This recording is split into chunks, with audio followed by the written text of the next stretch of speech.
Hey there, stars! Tib here, and I have one question for you. Who's the coolest shark around? Sky-Byte is. So let's hunker down and talk about our favorite shark. So, right off the bat, I have to comment about the fact that Sky-Byte spins came on sprues. And if you don't have model nippers, there will be stress marks. Now, I do have some model nippers, so it wasn't that much of a problem for me, but I recognize not everyone who collects Transformers also does the model kit thing. So that's honestly 1 point down for me. Now let's go ahead and get into the actual figure. Now, Sky-Byte is basically a perfect recreation of his cartoon show model, and I really appreciate it for that. The blues pop amazingly, and I really appreciate another return to the Transmetal 2 aesthetics in the Legacy/Age of the Primes era of stuff. But I do yearn for that central crystal to be transparent plastic over a metallic painted core. I tend to keep the shoulder pauldrons a bit mistransformed though, because I think it looks a bit better that way. And the face is incredibly expressive. That being said, a tiny part of me does hope that some sort of exclusive Cybershark deco is waiting in the wings. Now, Sky-Byte's posability is off the charts. Great back and forth legs, solid knees, an ankle tilt. Not to mention amazing rotation and great 360 at the waist. Fantastic spread, and the arms both have about the same articulation, albeit the right claw hand has a rotation and thumb, while there's only incidental motion on the other hand thanks to the transformation.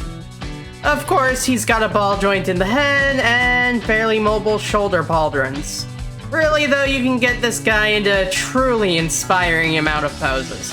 Whether it be the standard superhero landing, a handstand, or, and this was shocking to me, but standing on one leg.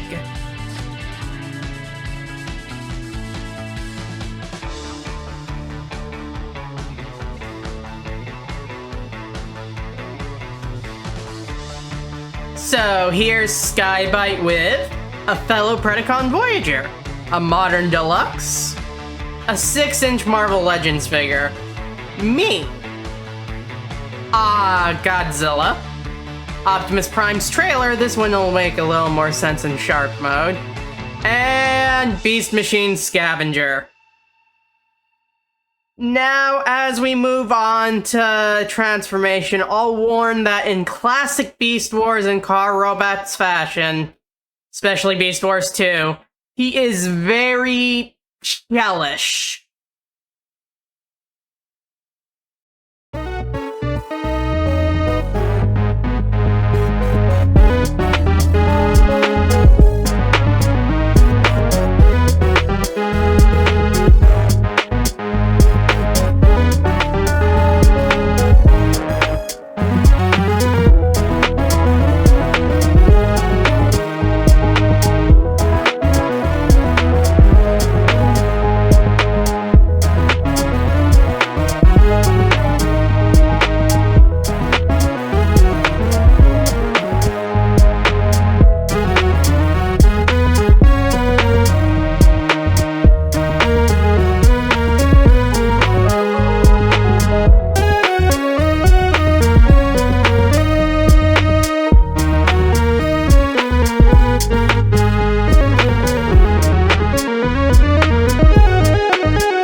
Now, the final shark mode, while it can be a bit gappy in some places at times, partially due to the shell bits not always aligning perfectly, is a stunning cyborg shark beauty. I love the blue, the vibrant red eyes, and the sharpness of the teeth. Not to mention just how spooky this cyborg shark monstrosity can look, which is amusing when you know how goofy the character really is. Articulation-wise, his tail rudder still spins. He's got a bend there and some neck articulation. moves much more naturally than the forever jumping figure of the Thrilling 30. So let's go ahead and head into size comparisons again. Here's Sky-Byte with Monkey, a Modern Deluxe, a 6-inch Spidey, Optimus Prime's trailer, me, a 3/4-inch figure, and a 1/64 scale Hot Wheels car. So, when it comes to my final thoughts, I think Sky-Byte is an incredibly solid release, and as a big fan of Robots in Disguise 2001 as a wee larval Tiv, I am thankful to have this goofy shark in my life. That said, I do sorely miss the play features of the original quite a bit. So while I recommend picking this guy up, I'd have to say the missing play features, the gaps due to the shell forming, and the fins being packed on sprues of all things, really means I've got to give this guy only a 7 out of 10. He's still good, great even, but you might have a better experience just tracking down the vintage figure.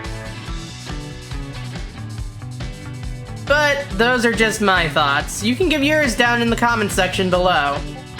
I've been Tiv, you've all been beautiful stars, and I'll see you guys again next time.